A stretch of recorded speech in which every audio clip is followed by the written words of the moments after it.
All right, get your seat closer. Before you trust too much and invest in some businesses, I want you to think about these factors. There's factors that they are inevitable and they are meant to happen in a business. And some of this business, the chances of these factors to happen in those businesses are very high, whereas some of the businesses, the chances are very low. Okay, let's take a joint business as for instance. If you're opening a beer parlor, a wine bar, or a beer bar, restaurant, stuff like that, you should always put it in the back of your mind that you must always have shortage, and this shortage always come from nobody but from your workers. They always have a story to tell in your business.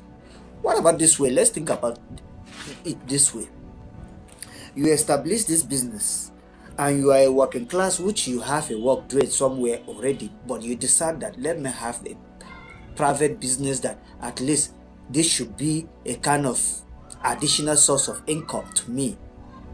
You understand? You put in someone there.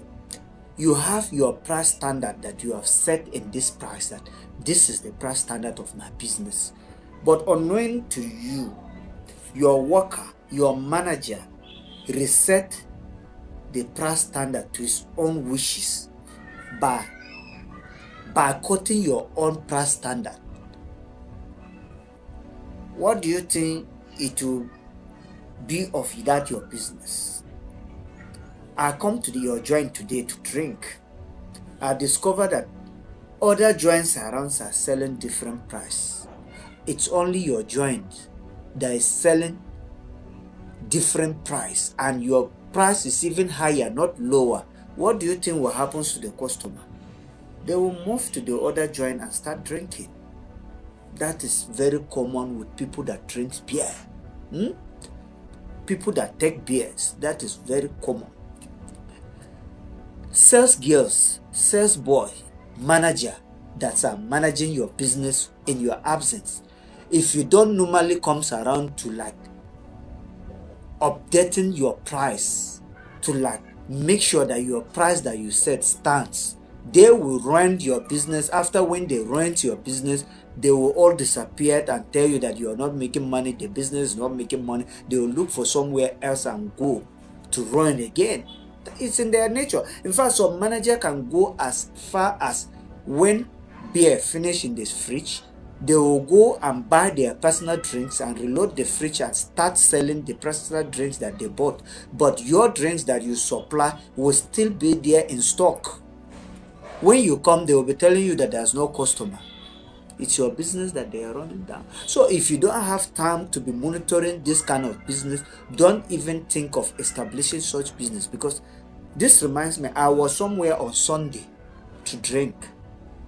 The owner of the place went as far as creating a notice board in between, like five table. There's a kind of notice board that contains all the price of the drinks, all the price of the pepper soup there. But to my greatest surprise, when the girl that I called to come and serve me, I was asking her, how much do you sell your bottles of beer here? The price that she was giving me, there was even a 500 naira differences with what is on the board. What is on the board is cheaper. I had to like call the attention of the management. They came, they apologized. So these things are common.